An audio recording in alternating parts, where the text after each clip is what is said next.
Good morning students, welcome to Punjabi class of +2।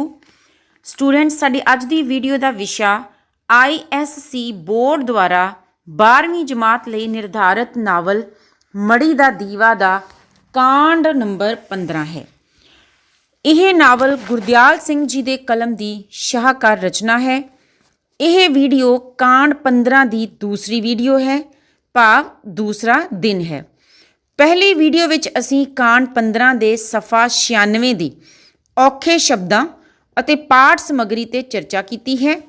इस video number 2 विच असीं सफ़ा 96 दा फीडबैक लवांगे ते फिर कांड 15 दे सफ़ा नंबर 97 अते 98 दे औखे शब्द अते पाठ समग्री उपर चर्चा करांगे।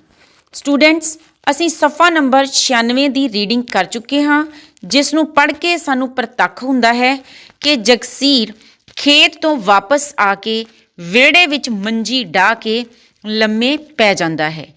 ढिड विच खोह पैण कारण वो बड़ा बेचैन महसूस हुंदा है ते एक खद्दर दे परने नाल अपने ढिड नूं बन लैंदा है, पर उसकी हालत विच कोई सुधार नहीं हुंदा ते फिर वह दिन दे छपा नाल धर्म सिंह दे घर वल चल पैंदा है। वो गली विचों धर्म सिंह दे घर वल निगाह मारदा है तां उसनूं चौंके विच भंते दी बहू आटा गुन्नदी होई दिखाई दिंदी है। फिर वह सावे बल्द दे रंभण दी आवाज़ सुन के मल्लो जोरी अंदर चला जांदा है। वो जिथे बल्दां नाल अपना मोह प्यार जताउंदा है, उत्थे उन्हां दी माड़ी हालत वेख के बेहद दुखी हुंदा है। हाँ जी स्टूडेंट्स, हुण असीं सफ़ा नंबर 97 अते 98 दे औखे शब्द डिस्कस करांगे। हाँ जी, पेज नंबर 97 औखे शब्दां दे अर्थ। सब तो पहला शब्द है खरखरे, भाव की कूचे। अगला शब्द है लिशकाए, अर्थ चमकाए। नैक्सट वर्ड प्राणी, प्राणी डंगरां नूं हक्कण वाली सोटी जां फिर डंडा। अगला शब्द है बूथियां, भाव डंगरां दे मूँह। विसर गई, भुल गई। नैक्सट शब्द है ढाक, ढाक दा अर्थ है वक्खी। पुआड़े, भाव की स्यापे जां फिर कलेश। भाजड़ पई फिरदी है, हफड़ा दफड़ी पई हुई है जां फिर बिपता पई हुई है। वाह वाह खट लई, शोभा प्राप्त की है, प्रशंसा प्राप्त की है। उगड़े, भाव की उभरे। सेले वांग, सेले वांग भाव कोई तिखी चीज़ जिवें कि नेजे जां बरशी वांग। लास्ट वर्ड है झक्खड़, झक्खड़ का अर्थ है तूफान जां जोरदार हनेरी। इस तरह चरी दे मोटे टांडे, चरी दे मोटे टांडियां तो भाव इत्थे आएगा चरी दे मोटे मोटे काने। हाँ जी, नाउ पेज नंबर 98। पहला शब्द है कुजात, भाव भैड़ी जात जां फिर माड़ी जात। कुरखत आवाज़, रुखी आवाज़। संघना हनेरा, भाव की बहुत ज़्यादा हनेरा। अगला शब्द है बोटियां, मांस दे टुकड़े। दंद कचीचदियां, भाव बहुत ज़्यादा गुस्से दे नाल। अग लाई डब्बू कंध ते। एक अखाण जां कहावत है जिसका अर्थ यह है कि किसी के घर लड़ाई पवा के जां क्लेश पवा के आप लांभे हो जाना। हाँ जी, अगला शब्द है पौंदू। पौंदू तो भाव है शदाई, पागल जां फिर मूर्ख। नैक्सट वर्ड है फफा कुटनी। फफा कुटनी तो भाव कोई पखंडन औरत जां जो चिलतर करने वाली औरत होवे। अगला शब्द है चूंड, चूंड खा लिया, भाव की भोर भोर के खा लिया। नेक्स्ट है पतंदर, पतंदर तो भाव चंद्रा, भैड़ा। अगला है सीर में पीजू, सीर में पीजू भाव की खून पी जाना, लहू पी जाना। नेक्स्ट वर्ड है देह सुंझी हुई रही, भाव खाली हुई रही। नेक्स्ट वर्ड है जी मुड़को मुड़की। मुड़को मुड़की भाव पसीने नाल भर जाना, बहुत ज़्यादा पसीना आ जाना। मुच्चर, मुच्चर तो भाव है कोई तना ਤੇ ਜਾਂ ਫਿਰ ਕੋਈ ਮੁੱਢ, ਭਾਵ ਕਿਸੇ ਰੁੱਖ ਦਾ ਬਹੁਤ ਵੱਡਾ ਤਣਾ ਜਾਂ ਮੁੱਢ ਹੋਵੇ ਤਾਂ ਉਸ ਨੂੰ ਮੁੱਚਰ ਕਿਹਾ ਜਾਂਦਾ ਹੈ। ਹਾਂਜੀ ਸਟੂਡੈਂਟਸ, ਹੁਣ ਅਸੀਂ ਪੇਜ ਨੰਬਰ 97 ਦੀ ਵਿਸਥਾਰ ਸਹਿਤ ਰੀਡਿੰਗ ਕਰਾਂਗੇ। ਘੰਟਿਆਂ ਬੱਧੀ ਉਹਨਾਂ ਦੇ ਪਿੰਡੇ ਖਰਖਰੇ ਨਾਲ ਖੁਰਚ ਕੇ ਕੱਪੜੇ ਨਾਲ ਪੂੰਝ ਕੇ ਮਖਮਲ ਵਾਂਗ ਕੂਲੇ ਕੀਤੇ ਸਨ। ਉਹਨਾਂ ਦੇ ਸਿੰਗ ਮੱਖਣੀ ਨਾਲ ਚੋਪੜ ਨਾਗਾਂ ਵਾਂਗ ਲਿਸ਼ਕਾਏ ਸਨ। ਸਿਆਲ ਦੇ ਮਹੀਨੇ ਰਾਤਾਂ ਨੂੰ ਉੱਠ ਕੇ ਉਹਨਾਂ ਦੇ ਹੇਠੋਂ ਗੋਹਾ ਹੂੰਝ ਕੇ ਸੁੱਕ ਖਿਲਾਰੀ ਸੀ ਤੇ ਜਿਸ ਕਦੇ ਵੀ ਉਹਨਾਂ ਕੋਲੋਂ ਵਿੱਤੋਂ ਵੱਧ ਕੰਮ ਨਹੀਂ ਸੀ ਲਿਆ ਤੇ ਕਦੇ ਜ਼ੋਰ ਨਾਲ ਪ੍ਰਾਣੀ ਨਹੀਂ ਸੀ ਮਾਰੀ। ਹਾਂਜੀ ਸਟੂਡੈਂਟਸ, ਹੁਣ ਇਹਨਾਂ ਸਤਰਾਂ ਵਿੱਚ ਨਾਵਲ ਵਿੱਚ ਇਹ ਪ੍ਰਤੱਖ ਕੀਤਾ ਗਿਆ ਹੈ ਕਿ ਜੋ ਜਗਸੀਰ ਸੀ ਉਸ ਦਾ ਬਲਦਾਂ ਦੇ ਨਾਲ ਬਹੁਤ ਜ਼ਿਆਦਾ ਮੋਹ ਪਿਆਰ ਸੀ। ਉਸਨੇ ਬਲਦਾਂ ਨੂੰ ਜਿੱਥੇ ਨਾਲਾਂ ਦੀਆਂ ਨਾਲਾਂ ਦੁੱਧ ਪਿਲਾ ਕੇ ਪਾਲਿਆ ਸੀ, ਉੱਥੇ ਉਹ ਉਹਨਾਂ ਦੀ ਸਰੀਰਕ ਤੌਰ ਤੇ ਵੀ ਬੜੀ ਸੇਵਾ ਕਰਦਾ ਸੀ। ਉਹ ਕਈ ਘੰਟੇ ਉਹਨਾਂ ਨੂੰ, ਜਾਨਵਰਾਂ ਨੂੰ ਜਾਂ ਡੰਗਰਾਂ ਨੂੰ ਸਾਫ਼ ਕਰਨ ਵਾਲੇ ਇੱਕ ਖਰਖਰੇ, ਇੱਕ ਕਿਸਮ ਦੇ ਪੱਥਰ ਦੇ ਨਾਲ ਖੁਰਚ ਕੇ ਨਵਾ ਧਵਾ ਕੇ ਸਾਫ਼ ਕਰਦਾ ਸੀ। ਫਿਰ ਕਿਸੇ ਕੂਲੇ ਕੱਪੜੇ ਦੇ ਨਾਲ ਉਹਨਾਂ ਦੇ ਸਰੀਰ ਵੀ ਪੂੰਝ ਕੇ ਮਖਮਲ ਵਰਗੇ, ਭਾਵ ਮਲਾਈ ਵਰਗੇ ਨਰਮ ਕਰ ਦਿੰਦਾ ਸੀ। ਉਹ ਉਹਨਾਂ ਦੋਨਾਂ ਬਲਦਾਂ ਦੇ ਸਿੰਗਾਂ ਨੂੰ ਮੱਖਣੀ ਦੇ ਨਾਲ ਚੋਪੜ ਕੇ ਨਾਗਾਂ, ਭਾਵ ਕਿ ਸੱਪਾਂ ਦੀ ਚਮੜੀ ਵਾਂਗ ਚਮਕਾ ਦਿੰਦਾ ਸੀ। ਤੇ ਇਸ ਤਰ੍ਹਾਂ ਰਾਤ ਨੂੰ ਜਦੋਂ ਸਿਆਲ ਦੇ ਦਿਨ ਹੁੰਦੇ ਸਨ ਤਾਂ ਉਹ ਰਾਤਾਂ ਨੂੰ ਆਪਣੀ ਨੀਂਦ ਦੀ ਪਰਵਾਹ ਕੀਤੇ ਬਿਨਾਂ ਉੱਠ ਕੇ ਉਹਨਾਂ ਦੇ ਹੇਠੋਂ ਉਹਨਾਂ ਦਾ ਮਲ ਮੂਤਰ ਸਾਫ਼ ਕਰਦਾ ਸੀ ਤੇ ਗਿੱਲੀ ਥਾਂ ਦੇ ਉੱਪਰ ਕੋਈ ਸੁੱਕੀ ਚੀਜ਼ ਜਿਵੇਂ ਕੱਖ ਕਾਨੇ ਆਦਿ ਖਿਲਾਰ ਕੇ ਥਾਂ ਨੂੰ ਵੀ ਸੁੱਕਿਆਂ ਕਰਦਾ ਸੀ।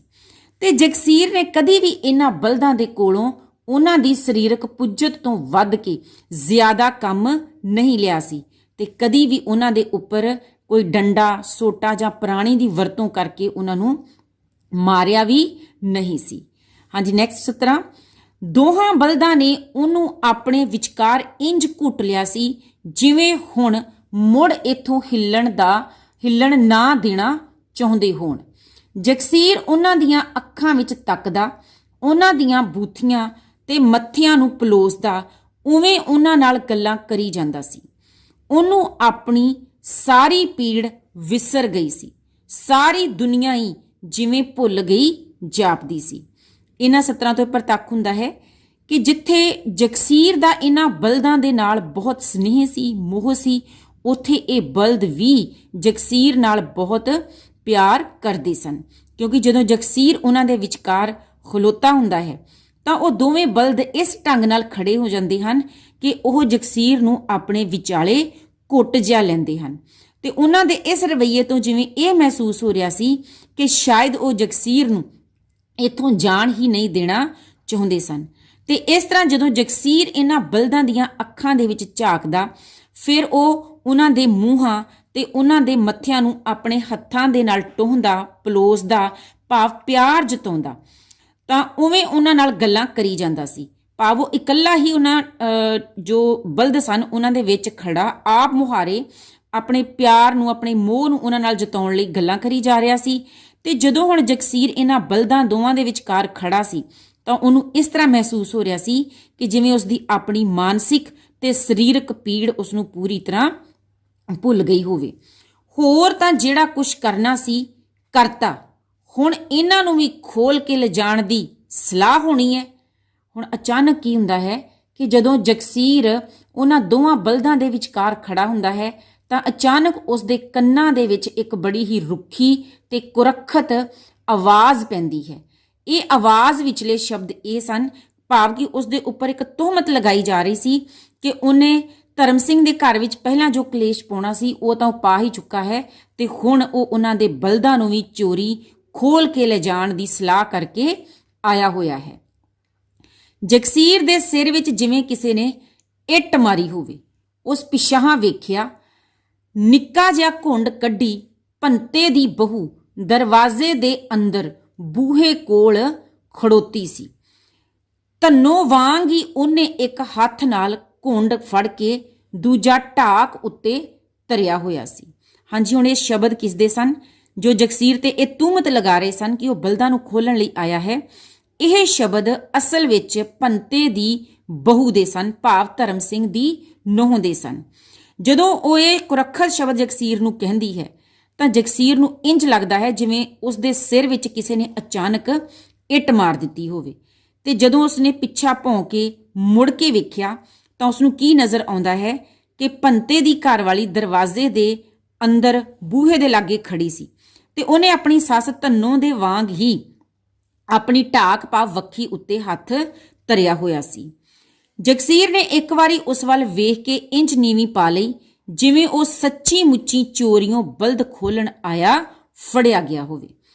ਹੁਣ ਧੰਨੋਂ ਦੀ ਜੋ ਬਹੂ ਸੀ, ਭਾਵ ਭੰਤੇ ਦੀ ਜੋ ਬਹੂ ਸੀ, ਉਸ ਦੇ ਇਹਨਾਂ ਸ਼ਬਦਾਂ ਦਾ ਜਗਸੀਰ ਦੇ ਉੱਪਰ ਇਸ ਤਰ੍ਹਾਂ ਪ੍ਰਭਾਵ ਪੈਂਦਾ ਹੈ ਕਿ ਉਹ ਉਸ ਵੱਲ ਵੇਖ ਕੇ ਆਪਣਾ ਧਿਆਨ ਨੀਵਾਂ ਕਰ ਲੈਂਦਾ ਹੈ ਤੇ ਇੰਜ ਪ੍ਰਤੀਤ ਹੁੰਦਾ ਹੈ ਕਿ ਜਿਵੇਂ ਉਹ ਸੱਚੀ ਹੀ ਇਹਨਾਂ ਬਲਦਾਂ ਨੂੰ ਖੋਲਣ ਵਾਸਤੇ, ਭਾਵ ਇਹਨਾਂ ਬਲਦਾਂ ਦੀ ਚੋਰੀ ਕਰਨ ਲਈ ਆਇਆ ਸੀ ਤੇ ਧੰਨੋਂ ਦੀ ਨੂੰਹ ਤੇ ਭੰਤੇ ਦੀ ਬਹੂ ਦੁਆਰਾ ਫੜਿਆ ਗਿਆ ਹੈ। ਉਸ ਨੀਵੀਂ ਪਾਈ ਦੋਸ਼ੀਆਂ ਵਾਲੀ ਆਵਾਜ਼ ਵਿੱਚ ਹੌਲੀ ਜਿਹੀ ਕਿਹਾ, ਕੋਈ ਨਹੀਂ ਬੱਚਾ, ਮੈਂ ਧਰਮ ਸਿਉ ਨੂੰ। ਫਿਰ ਇਸ ਤੋਂ ਬਾਅਦ ਜਗਸੀਰ ਆਪਣੀ ਸਫਾਈ ਦੇਣ ਦੀ ਕੋਸ਼ਿਸ਼ ਕਰਦਾ ਹੈ ਤੇ ਹੌਲੀ ਜਿਹੀ ਆਵਾਜ਼ ਵਿੱਚ ਕਹਿੰਦਾ ਹੈ ਕਿ ਉਹ ਤਾਂ ਅਸਲ ਵਿੱਚ ਧਰਮ ਸਿੰਘ ਨੂੰ ਮਿਲਣ ਲਈ ਆਇਆ ਸੀ, ਪਰ ਉਸ ਦੀ ਇਹ ਆਵਾਜ਼ ਜਾਂ ਉਸ ਦੇ ਇਹ ਸ਼ਬਦ ਵਿੱਚੇ ਹੀ ਕੱਟੇ ਜਾਂਦੇ ਹਨ, ਭਾਵ ਉਹ ਇਹਨਾਂ ਆਪਣੇ ਸ਼ਬਦਾਂ ਨੂੰ, ਆਪਣੇ ਇਸ ਵਾਕ ਨੂੰ ਪੂਰਾ ਹੀ ਨਹੀਂ ਕਰ ਪਾਉਂਦਾ ਕਿਉਂਕਿ ਉਸ ਦੀ ਗੱਲ ਨੂੰ ਵਿੱਚੋਂ ਹੀ ਕੱਟ ਦਿੱਤਾ ਜਾਂਦਾ ਹੈ। ਲੱਗਦਾ ਸਿਉਂ ਦਾ ਉਹਦੀ ਗੱਲ ਵਿੱਚੋਂ ਟੋਕ ਕੇ ਭੰਤੇ ਦੀ ਬਹੂ ਗੁੱਸੇ ਵਿੱਚ ਬੋਲੀ, ਤੇਰੀ ਜਾਨ ਦੇ ਪੁਆੜੇ ਪਾਇਆ ਨੇ, ਖਬਰੇ ਉਹਨੂੰ ਕਿਹੜੇ ਖੂਹ ਟੋਬੇ ਪਾਇਆ? ਸਾਡੇ ਤਾਂ 4 ਦਿਨ ਹੋ ਗਏ ਸਾਰੇ ਟੱਬਰ ਨੂੰ ਭਾਜੜ ਪਈ ਹੈ ਤੇ ਇਹ ਵੱਡਾ ਸਰਦਾਰ ਅਜੇ ਮਿਲਣੀਆਂ ਕਰਨ ਆਇਆ, ਵੱਡੇ ਪਿਆਰਾਂ ਵਾਲਾ, ਇਹਨਾਂ ਦੇ ਮੂੰਹ ਚੱਟੀ ਜਾਣਾ, ਉਹਨੂੰ ਲਿਆ ਖਾਂ ਭਾਲ ਕੇ ਜਿਸ ਦਾ ਸਾਰੀ ਉਮਰ ਅੰਨ ਖਾਧਾ।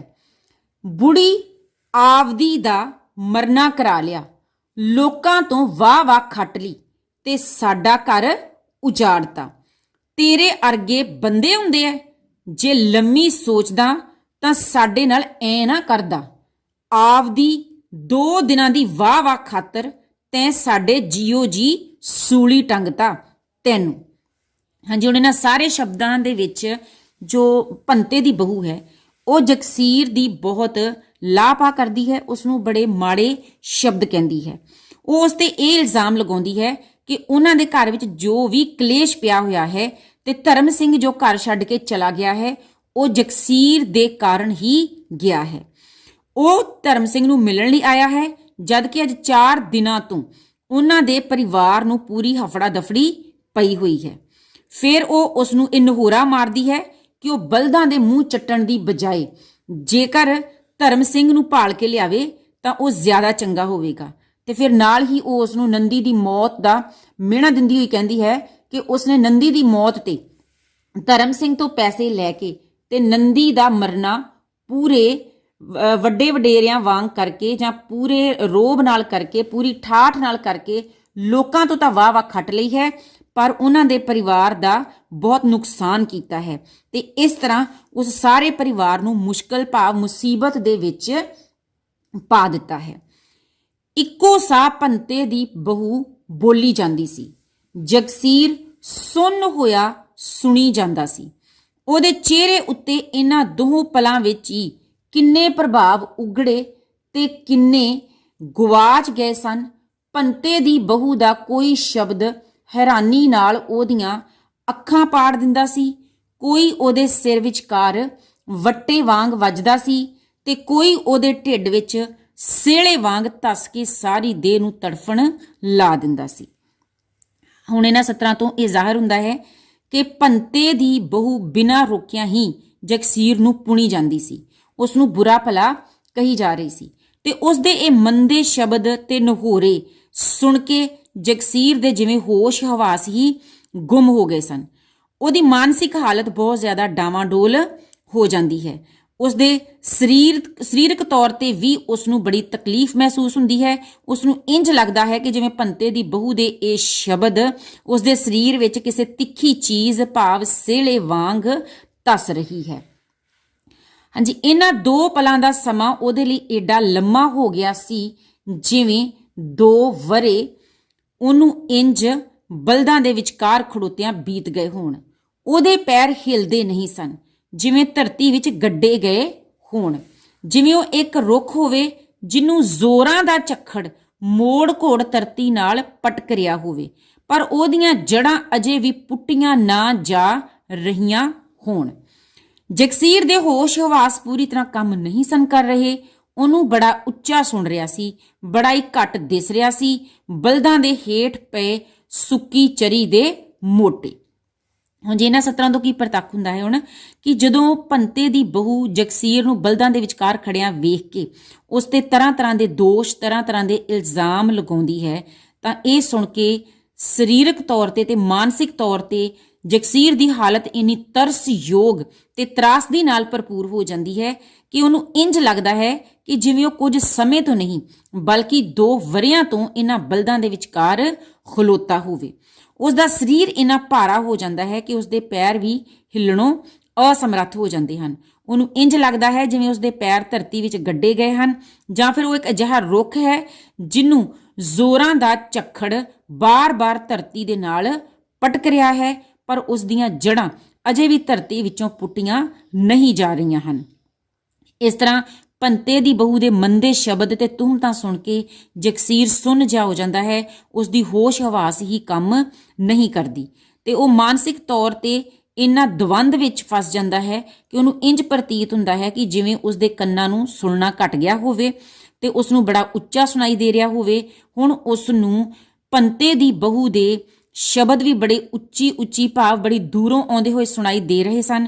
ਉਸ ਨੂੰ ਇੰਜ ਲੱਗ ਰਿਹਾ ਸੀ ਕਿ ਜਿਵੇਂ ਉਸਦੀਆਂ ਅੱਖਾਂ ਅੱਗੇ ਵੀ ਹਨੇਰਾ ਛਾ ਰਿਹਾ ਹੋਵੇ। ਸੋ ਇਸ ਤਰ੍ਹਾਂ ਭੰਤੇ ਦੀ ਬਹੂ ਦੀਆਂ ਕੌੜੀਆਂ ਕੁਸੈਲੀਆਂ ਗੱਲਾਂ ਦਾ ਜਗਸੀਰ ਦੇ ਮਨ ਉੱਪਰ ਬਹੁਤ ਹੀ ਜ਼ਿਆਦਾ ਗਹਿਰਾ ਪ੍ਰਭਾਵ ਪੈਂਦਾ ਹੈ।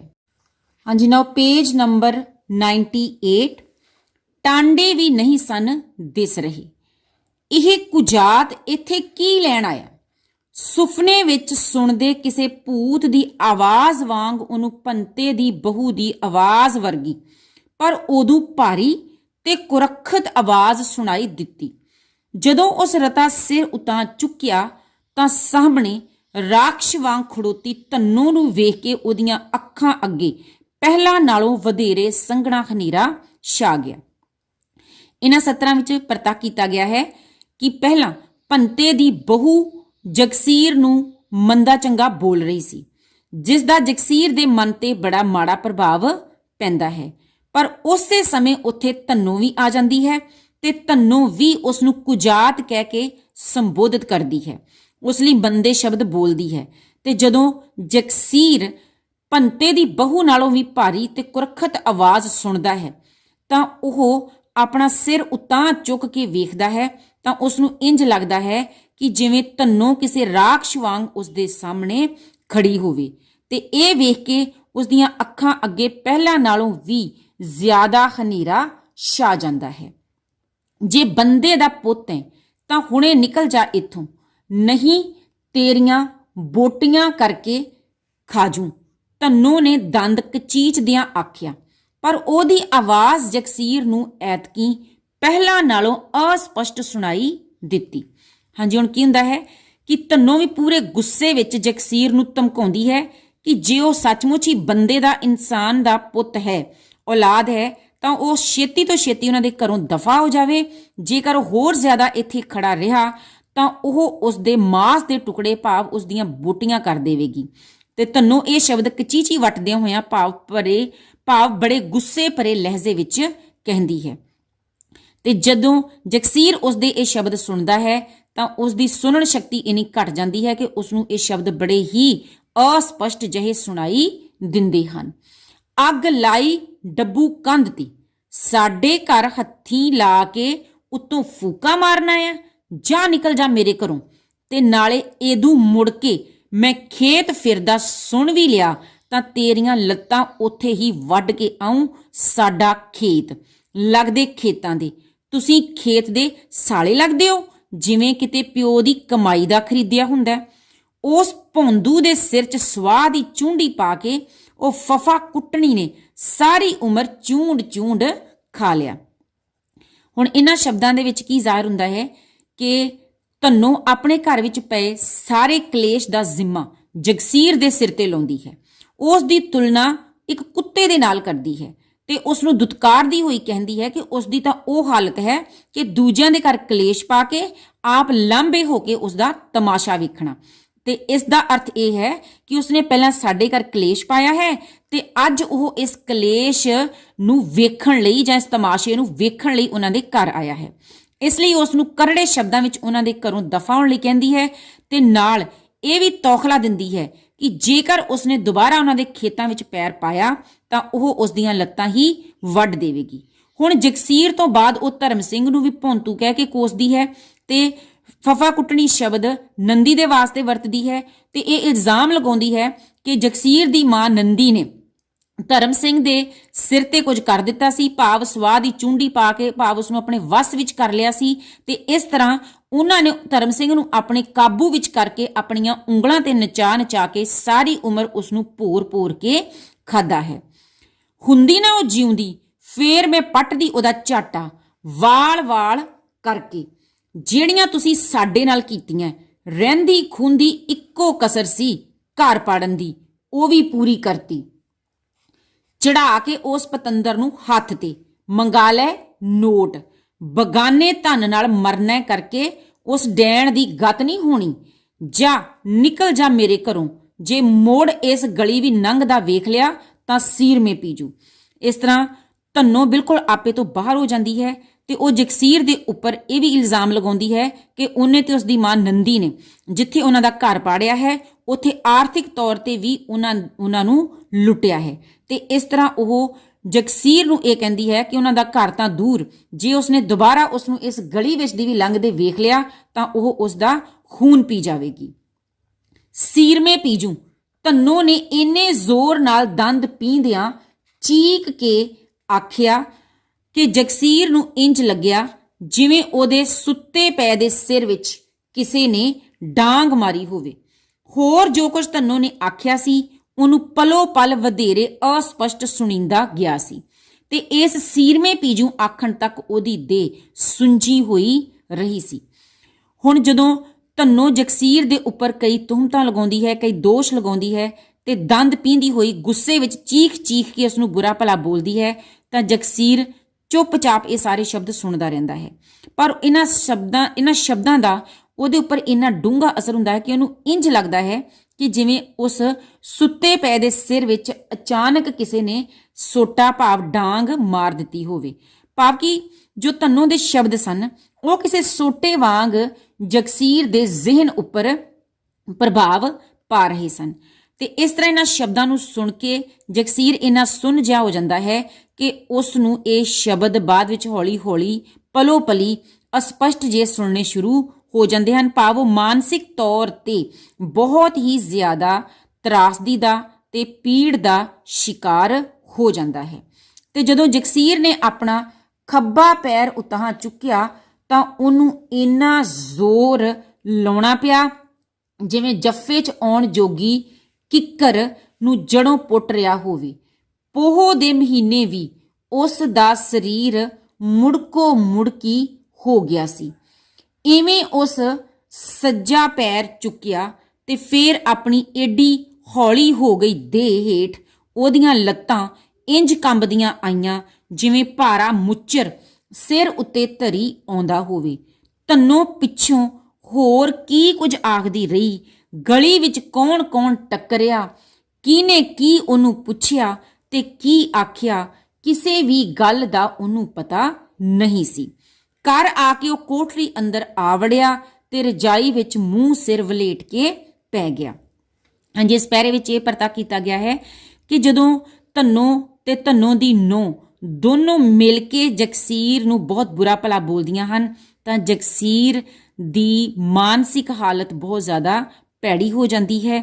ਉਹ ਇੰਨਾ ਜ਼ਿਆਦਾ ਵਲੂੰਦਰਿਆ ਜਾਂਦਾ ਹੈ ਕਿ ਉਹਨੂੰ ਇੰਜ ਲੱਗਦਾ ਹੈ ਕਿ ਜਿਵੇਂ ਉਸਦਾ ਖੱਬਾ ਪੈਰ ਉਸ ਤੋਂ ਉਤਾਂ ਹੀ ਨਹੀਂ ਚੁੱਕਿਆ ਜਾ ਰਿਹਾ, ਤੇ ਉਹਨੂੰ ਇੰਜ ਪ੍ਰਤੀਤ ਹੋ ਰਿਹਾ ਸੀ ਕਿ ਜਿਵੇਂ ਉਸਦਾ ਸਰੀਰ ਇਸ ਤਰ੍ਹਾਂ ਦਾ ਹੋ ਗਿਆ ਹੈ ਕਿ ਜਿਵੇਂ ਜੱਫੇ ਵਿੱਚ ਆਉਣ ਜੋਗੀ ਕਿੱਕਰ ਨੂੰ ਜੜੋਂ ਪੁੱਟ ਰਿਹਾ ਹੋਵੇ। ਭਾਵ ਉਹਨੂੰ ਆਪਣਾ ਆਪ ਬੜਾ ਭਾਰਾ ਭਾਰਾ ਲੱਗਣ ਲੱਗ ਪੈਂਦਾ ਹੈ, ਤੇ ਇਹ ਭਾਰਾ ਭਾਰਾ ਲੱਗਣ ਦਾ ਕਾਰਨ ਇਹ ਸੀ ਕਿ ਉਸ ਨੂੰ ਆਪਣਾ ਸਰੀਰ ਸੁੰਨ ਹੋਇਆ ਪ੍ਰਤੀਤ ਹੋ ਰਿਹਾ ਸੀ।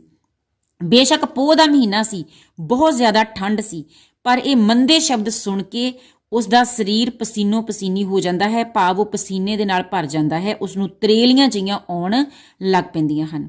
ਹੁਣ ਖੱਬੇ ਪੈਰ ਤੋਂ ਬਾਅਦ ਜਦੋਂ ਉਹ ਸੱਜਾ ਪੈਰ ਚੁੱਕਦਾ ਹੈ ਤਾਂ ਫਿਰ ਉਹਨੂੰ ਲੱਗਦਾ ਹੈ ਕਿ ਜਿਵੇਂ ਉਸ ਦੀਆਂ ਲੱਤਾਂ ਕੰਬ ਰਹੀਆਂ ਹਨ, ਤੇ ਉਸ ਨੂੰ ਇੰਜ ਲੱਗਦਾ ਹੈ ਕਿ ਜਿਵੇਂ ਉਸਦੇ ਸਿਰ ਦੇ ਉੱਪਰ ਇੰਨਾ ਭਾਰ ਹੈ ਕਿ ਜਿਵੇਂ ਉਸਨੇ ਸਿਰ ਦੇ ਉੱਪਰ ਕੋਈ ਤਣਾ ਜਾਂ ਮੁੱਢ ਚੁੱਕਿਆ ਹੋਵੇ।